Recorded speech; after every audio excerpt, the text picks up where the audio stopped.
여러분과 저희가 그리고 온 지금 세계의 교회가 이 시간에 물론 좀 시차에 따라 다를 수 있겠지만은 이 주일 새벽을 부활주일로 예배를 드리고 찬양을 하고 함께 모입니다.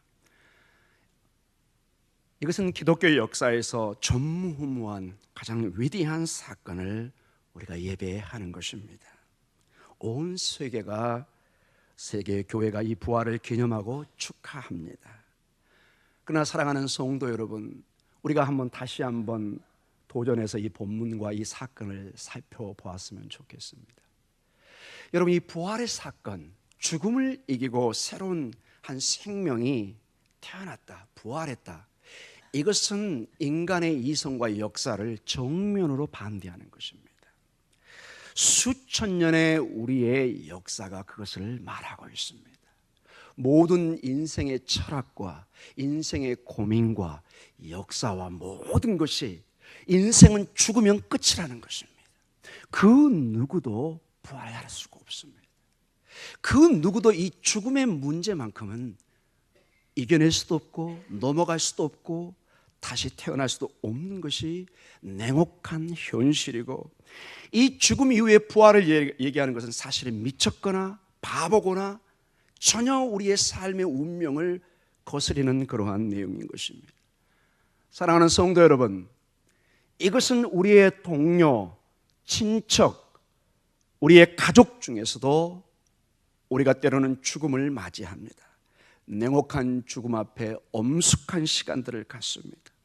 때로는 비참하고 슬픔을 우리 익히 경험하고 있습니다.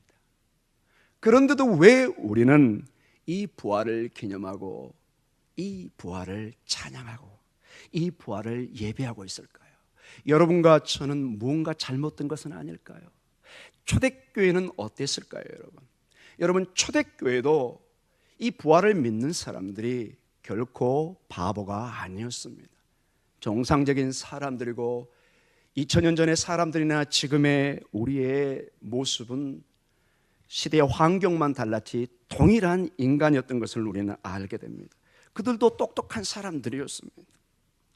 사랑하는 성도 여러분, 그런데 이 본문을 대하는 태도가, 이 본문을 이해하는 그 모습이 이제 다시 한번 우리에게 도전을 줍니다. 지극히 이 본문의 세 여인도 상식선에서 접근을 했습니다. 여러분, 언뜻 보면 이 마가복음 16장에 나오는 이 세 여인은 부활을 기대하고 이 예수님의 무덤가로 갔다고 그러면 이 본문을 보면 전혀 그렇지 않은 것을 알게 돼요. 이건 우리의 추측이고 상상일 뿐입니다. 자, 오늘 이 본문이 어떻게 시작하는지 한번 16장 1절에서 3절의 본문 그 내용을 보면서 우리가 도전을 받기를 원합니다. 자, 같이 읽습니다. 안식일이 지남에 막달라 마리아와 야고보의 어머니 마리아와 또 살로메가 가서 예수께 바르기 위하여 향품을 사다 두었다가 안식 후 첫날 매우 일찍이 해돋을 때 그 무덤으로 가며 서로 말하되 누가 우리를 위하여 무덤 문에서 돌을 굴려주려 하더니 아멘. 자, 이 본문을 보면 명확합니다. 의심의 여지가 없습니다. 세 여인이 나오고 그들은 사실 부활을 목격하려고 이 현장에 전혀 가지 않았다는 게 명확하게 나오고 있습니다. 그런 일들은 그들은 상상하지도 않았습니다. 물론 주님은 말씀하십니다. 나는 부활할 것이다. 나는 새롭게 생명으로 일어설 것이다. 그러나 실질적으로 가장 가까이 했던 제자들이나 이 여인들은 사실 그걸 믿기는 어려웠습니다. 왜냐? 단 한 번도 역사에 이런 일이 일어나지를 않았기 때문에 우리의 이성과 우리의 모든 경험을 완전히 초월하는 것입니다. 만약에 가까이 여러분의 가족 중에, 친척 중에, 동료 중에 나 죽은 후에 부활할 것이다, 주로 교주들이 그런 얘기를 합니다. 여러분과 저는 저거 뻥이다 이렇게 얘기하든지 저거는 분명히 이단이다 이렇게 생각합니다. 지금도 부활은 우리가 논할 수가 없습니다. 이 여인들도 명확하게 이 관계를 정립하고 있습니다. 그저 향품을 바르기 위해서 지극히 관례적인 유대의 관습입니다. 이스라엘 사람들은 죽으면 바로 묻어야 됩니다. 왜? 그 순간부터 썩기 시작합니다. 뜨거운 날씨와 옛날에 뭐 지금 것처럼 영안실이 있는 것도 아니고 바로 냄새가 나기 시작합니다. 그래서 유대법은 예어가 없습니다. 죽으면 바로 싸서 묻어야 됩니다. 왜? 심각한 공동체 질병이나 이 문제를 일으키기 때문에 아예 유대법에 못을 박아놨습니다. 바로 싸서 무덤으로 가야 됩니다. 여러분, 아나니와 삽비라의 사건을 기억하시죠? 어떻게 하죠? 바로 시체를 가져가야 됩니다. 이게 유대법입니다. 그러나 이 여인들이 처음에 그걸 하지 못했던 하나의 관습을 바로 향품을 발라줘야 되는데 그 당시는 너무 로마 정부의 그 무서움 때문에 그걸 놓쳤고, 이제 유대법에 의하면 지금의 이 주일은 일주일의 첫 시작입니다. 욤 리숀이라고 그럽니다. 첫날이라고 그럽니다. 안식일 날 모든 것이 끝나고 이제 새롭게 시작하는 첫날이 사실은 일요일, 주일. 그래서 이스라엘은 모든 오요일이 일요일부터 시작됩니다. 그래서 제가 살던 그 예루살렘에서는 모든 예배를 토요일 날 드릴 수밖에 없습니다. 왜? 일요일 날은 학교를 가야 되기 때문에. 그 시스템이 지금도 유대인은 그렇게 그대로 작용을 합니다. 자, 그들이 미처 처음에 예수님 돌아가실 때 바르지 못한 그 향품을 늦었지만 빨리 가서 냄새나기 전에 바르려고 오늘 가장 예수님을 가까이 따랐던 세 여인이 무덤으로 가면서 이제 걱정합니다. 왜? 그 당시에 큰 무덤들은 큰 무거운 돌로 이렇게 앞문을 막아놨기 때문에 이 여인의 힘으로 이것을 밀어낸다는 것이 쉽지 않았기 때문에 여기 본문에 보면은 누가 우리를 위하여 무덤의 문을 돌을 굴려주리요 하고 걱정하고 간 모습을 보게 됩니다. 사랑하는 성도 여러분, 그런데 그 무덤 앞에 상상할 수 없는 충격이, 상상할 수 없는 일이 일어나고 있습니다. 그 인생의 충격이 얼마나 컸는지 오늘 생생하게 그 내용이 기록되어 있습니다. 우리 4절과 5절을 같이 읽도록 하겠습니다.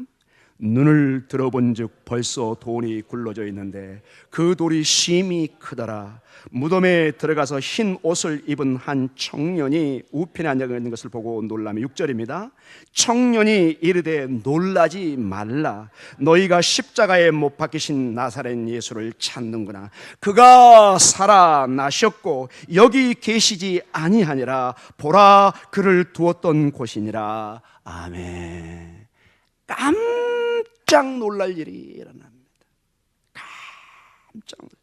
이미 돌이 굴려져서 문이 열려져 있고 거기에 누군가는 알지 못하면 한 청년이 앉아 있는데 더 이상 거기에 예수님이 누워 있지 않습니다. 상식적으로 모든 인류의 상식으로는 거기에 죽은 시체가 누워져야 되고 지금 냄새가 지금 나기 시작해야 됩니다. 벌써. 그런데 더 이상 이 무덤에는 죽은 자가 있지가 않습니다. 주님의 부활은 여인들을 놀라게 하며 우리들을 놀람과 충격에 빠지게 합니다. 사랑하는 성도 여러분, 그래서 이 마가복음 16장은 우리는 대개 모든 예수님의 십자가의 고난이 끝나고 이제 해피엔딩, 드라마의 아무리 내용이 어렵지만 주인공이 아주 잘 먹고 잘 사는 그런 신데렐라가처럼 끝나면 우리는 좋아합니다. 왜? 해피엔딩이니까. 아주 행복한 마침을 우리는 좋아합니다. 만약에 여러분 우리의 신앙을, 이 부활의 사건을 해피엔딩, 이제 모든 것이 이제 행복하게 끝났구나 이렇게 본다면은 여러분 오해하신 것입니다. 이 마가복음 16장은 그런 세상의 드라마처럼 해피엔딩이 아니라 새로운 어떤 의도를 가지고 쓰고 있는 것을 보게 됩니다. 사랑하는 성도 여러분, 이 마가복음 16장에서 이 부활의 사건을 보여주는 것은 이제 부활의 주님을 통해서 새로운 역사가, 새로운 일이, 새로운 창세기가, 죽음을 이겨낸 새로운 일들이 이제 막 시작됐다는 것을 알려주고 있는 것입니다. 아멘. 죽음을 이기신 그 예수 그리스도를 통해서 한 번도 상상해 보지 않는 새로운 시작을 알리는 새로운 드라마가 쓰여지고 있다는 것을 보여주고 있는 것입니다. 사랑하는 성도 여러분, 그래서 우리의 이야기는 아직 끝나지 않았습니다. 이제 이 부활의 예수 그리스도 안에 새로운 이야기가 시작되는 것입니다. 제가 마태복음을 강의하면서 1장 1절에 예수님의 족보를 얘기하면서 새로운 게네시오스, 새로운 족보, 즉 새로운 창세기가 예수 그리스도를 통해서 시작되는 것을 제가 선포했었습니다. 이건 제가 선포하는 것이 아니라 마태복음이 이제 신약을 시작하면서 새로운 창세기가 써가고 있다는 것을 공식적으로 선포하고 있는 것입니다. 이제 이 부활의 예수 그리스도 안에 새로운 이야기가 시작되고 있습니다. 새로운 창세기의 이야기와 역사가 시작되고 있다고 선포하고 있는 것입니다. 사랑하는 성도 여러분, 이제 예수 그리스도의 이 부활 이후에 삶을 사는 새로운 길이 열린 것입니다. 세상을 보는 눈이 완전히 새롭게 해석되는 것입니다. 우리의 죽음도, 우리의 고통도, 우리의 역경도, 이 모든 것을 새롭게 해석하는 믿음의 눈이 생긴 것입니다. 아멘. 그래서 우리는 때로는 우리 가족의 죽음 앞에서 슬프지만 반드시 부활할 내 가족의 모습을 믿음으로 바라보며 슬프지만 다시 희망을, 소망을 갖는 것입니다. 그래서 여러분, 장례식에 부활의 소망을 우리가 선포하고 같이 나누는 것이 강력한 이 신학의 근거를 두고 있습니다. 자, 이 본문은 오늘 이 새로운 시작, 새로운 창세기, 새로운 어떤 비전을 향해서 나아가는 이 모습이 한 예로 또 나오고 있습니다. 여러분과 저를 초청하고 있습니다. 이 본문 속에서는 한 사람을 초청하고 있습니다. 공포와 죽음의 공포에 사로잡힌 우리를 인도하시고 하나님 나라의 새로운 창세기의 역사를 함께 써가도록 우리를 초청하는데, 오늘 본문에서는 한 인물을 들면서 초청합니다. 그 한 예로 실패자요, 3번이나 주님을 부인하고 저주까지 했던, 어떤 면에서 인생의 낙오자요, 예수님을 크게 실망시켰던 베드로를 새로운 이 창세기의 역사로 초청하고 있습니다. 마가복음 16장 7절의 말씀입니다. 같이 읽도록 하겠습니다. 가서 그의 제자들과 베드로에게 이르기를, 예수께서 너희보다 먼저 갈릴리로 가시나니 전에 너희에게 말씀하신 대로 너희가 거기서 배우리라 하라 하느니라. 아멘. 이 세 여인들에게 가서 보고하라고 얘기합니다. 제자들과, 그리고 특별히 누구의 이름을 대죠? 베드로에게 전해라. 곧 내가 너희를 만날 것이다. 곧 너희와 함께 새로운 역사를 써갈 것이다. 이 부활의 모든 새로운 소식이, 이 새로운 소식이 바로 복음이라는 것입니다. 복음, 기쁜 소식. 무엇이 기쁜 소식이냐? 죽어가는 자에게, 낙심된 자에게, 인생의 낙오자에게 새로운 희망을, 새로운 소망을, 예수 그리스도 안에서는 모든 것이 다시 시작할 수 있다는 이러한 힘과 믿음을 주는 것이 복음인 것입니다. 아멘. 어떤 사람도 이해가 없습니다. 복음 안에는 능치 못함이 없는 것입니다. 실패자도 낙오자도 슬픔과 절망 속에 있더라도, 베드로와 같은 사람도 죽음과 어둠의 공포 속에 있더라도, 그 어떠한 환경 속에 있더라도 이 부활의 주님을 믿고 따르면 새로운 인생이 시작되며 새로운 창세기가 시작되고 있다고 말씀하고 있습니다. 이제 오늘 본문이 아닌 새로운 본문을 가지고 여러분과 저에게 도전을 주고 싶습니다. 나사로의 죽음 앞에 그의 자매인 마르다와 예수님이 대화하는 아주 중요한 대화가 있습니다. 그 본문에 우리 주님이 제자들과 저희들에게 다시 도전을 주고 있습니다. 요한복음 11장 25절에서 26절에 이런 대화의 내용이 나와 있습니다. 같이 읽습니다. 예수께서 이르시되 나는 부활이요 생명이니 나를 믿는 자는 죽어도 살겠고 무릇 살아서 나를 믿는 자는 영원히 죽지 아니하리니 이것을 내가 믿느냐? 아멘. 주님이 묻습니다. 이 부활의 주님을 믿습니까? 아멘이 약합니다, 여러분. 이것을 내가 믿느냐? 아멘. 여러분, 이 부활의 주일은 그냥 관례대로 어머니 아빠가 나오니까 그저 맞이 못해서 직분자니까 앉아 있는 것이 아닙니다. 만약에 여러분이 그렇게 생각한다면 정말로 오늘 이 시간에 주님 앞에 도전을 받아야 됩니다. 이 부활의 주님을 붙잡지 못하면 정말로 이것은 비참한 인생을 맞이할 수밖에 없습니다. 그것처럼 인생에 불쌍한 일은 없는 것입니다. 우리 주님이 간곡하게 도전합니다. 내가 이것을 믿느냐?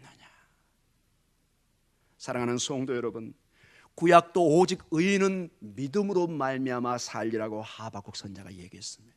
신약도 로마서에 분명히 이것을 정리합니다.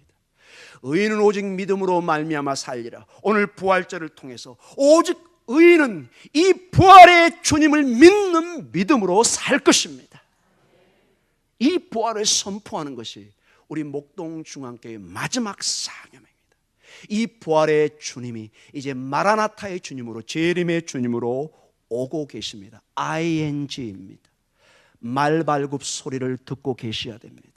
그래서 늘 우리는 깨어서 이 부활의 주님의 믿음으로 담대하게 살아가되 이 땅의 삶이 전부가 아니라 오직 다시 오실 그 주님, 부활의 주님, 심판의 주님, 그러나 우리에게는 하나님의 생명으로 오실 그 주님을 바라보면서 오늘도 부활절을 우리가 기념하고 축하하고 이 믿음을 다시 다짐하는 것입니다. 이것이 2000년의 교회의 역사고 오늘 여러분들에게 우리 믿음의 선배들이, 선진들이 도전하고 있는 것입니다. 사랑하는 우리 어르신들, 우리의 자녀들, 힘을 내시기 바랍니다. 이 부활의 주님의 능력은 우리가 생각하는 상상력을 뛰어넘습니다. 절대 기죽지 마시고 어깨를 피시고 믿음으로 당당하게 승리하며 살아가는 여러분의 삶이 되시기를 주님의 이름으로 축원합니다. 다 같이 우리 동성으로 한번 기도하는 시간을 갖도록 하겠습니다.